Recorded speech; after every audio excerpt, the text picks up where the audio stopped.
Thank you for joining us today, and I'm just going to do just call this teaching the third letter, just because I think it's a good name to name it.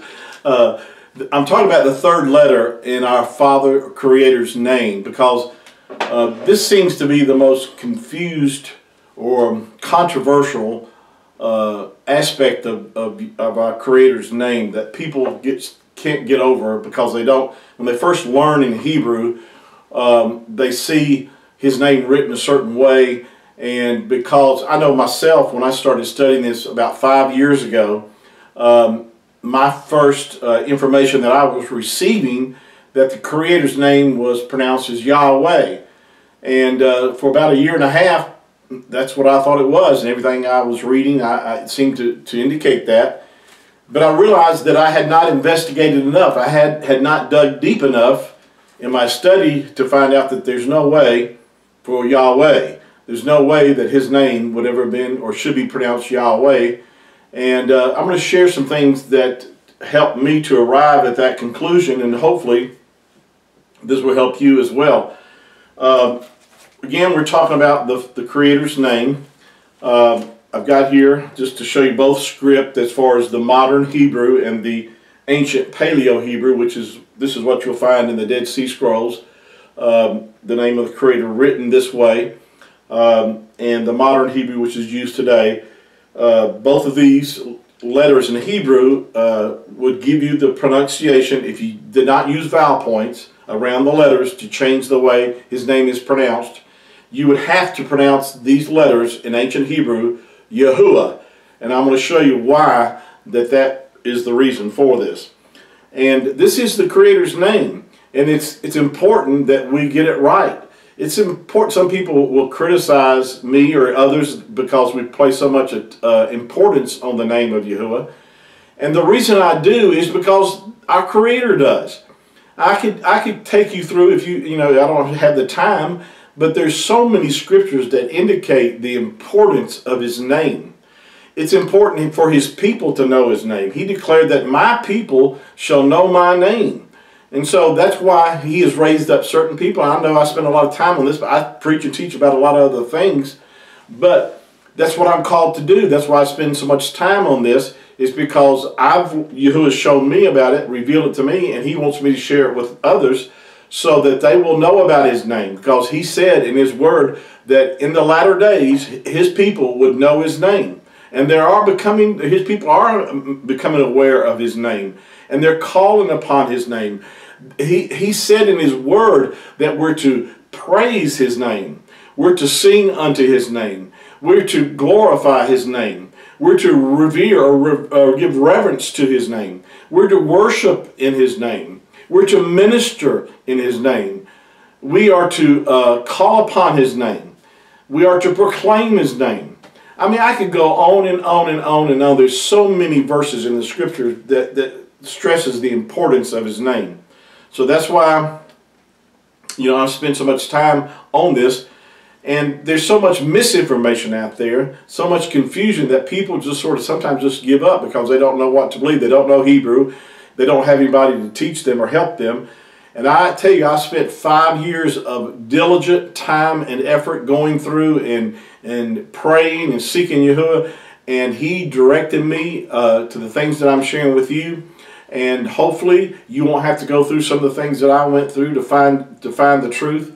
But the scripture declares that if we continue in his word, then are we his disciples or taught ones, and we would know the truth, and the truth would set us free. Now, these are the letters again. I've done a number of teachings on what is a transliteration. I've got those up on my YouTube channel. If you haven't listened to all those, I encourage you to go back and even listen to those.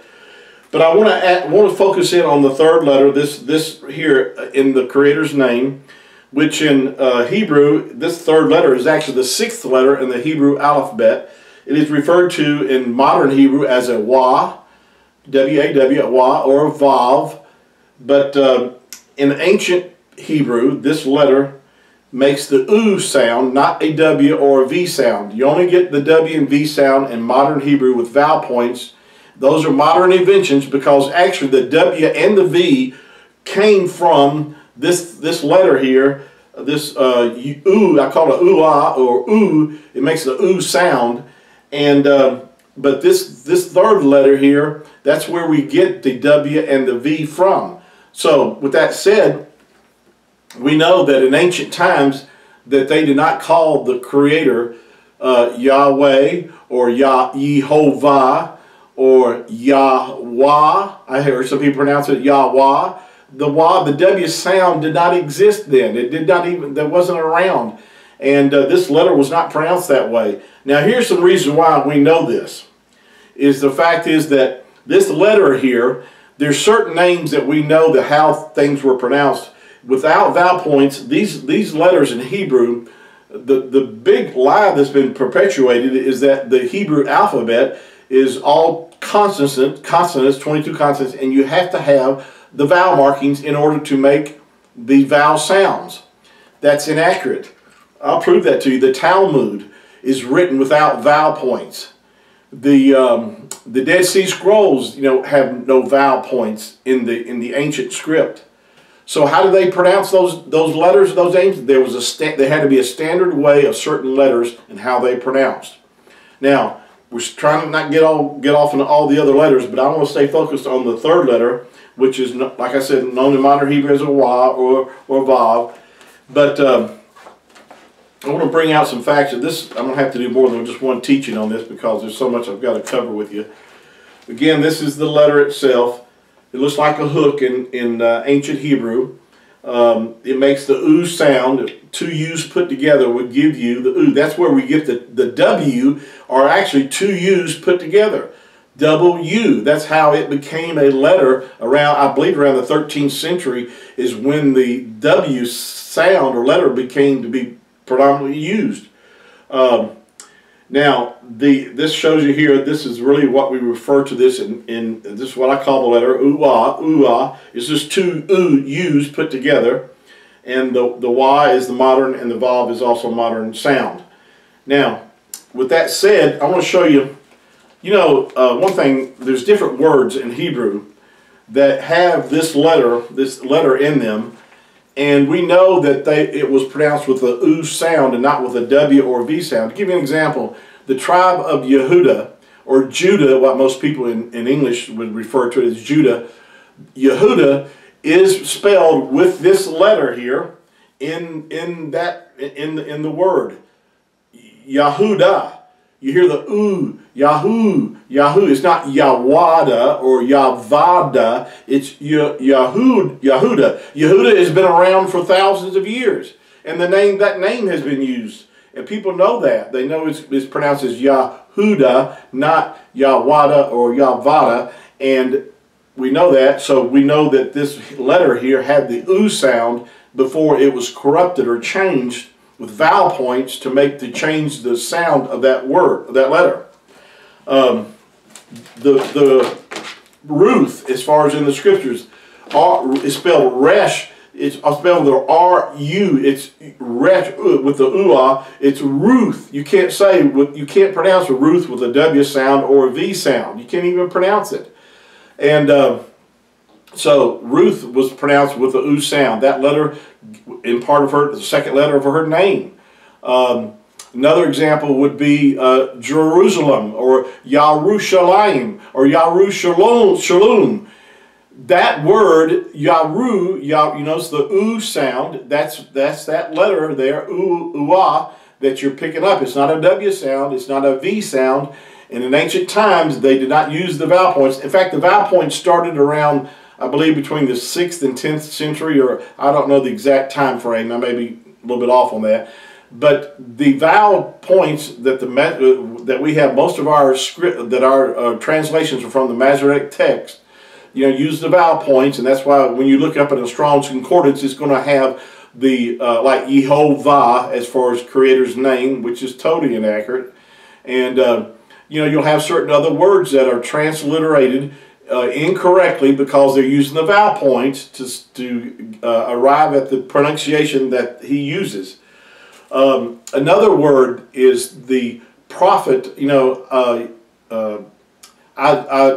prophet. I'm thinking of oh my goodness, Yahusha.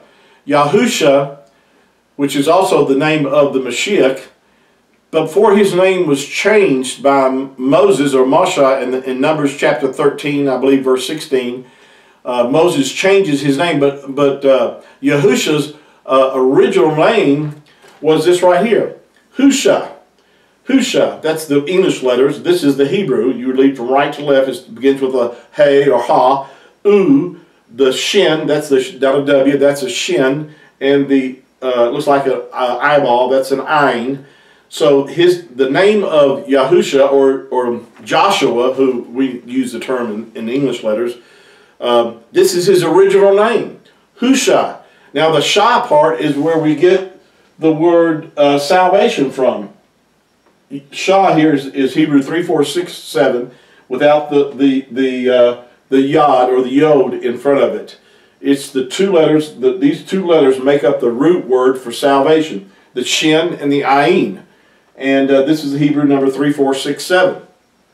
But before Moses changed his name was pronounced Husha. But you see the U sound is there in his name. Yahudi is the term for the Jew itself. The Jew, or Yahudim, Jews would be the plural. But again, the Yahu sound. I'm going to pick back up because we're about to run out of time, but I want to help you to understand that there is, that's why we know how to pronounce the Creator's name and certain other words that have that letter, the third letter, like in Yahuwah's name, or the sixth letter of the Hebrew alphabet, was originally had the U sound. And that's why we know how certain words or names are pronounced, because there had to be a standard way that these letters were pronounced. There actually is 5 vowel sounds in Hebrew without vowel points, and we'll talk about that on our next session. Thank you for joining us, and share this with someone else that would help them. And thank you for your prayers and support. Thank you for all your good comments and supporting me, and I look forward to our next session. Yahuwah, blessings be upon you today and tonight, and you walk in the blessings that Yahuwah has provided for you. Thank you. Shalom.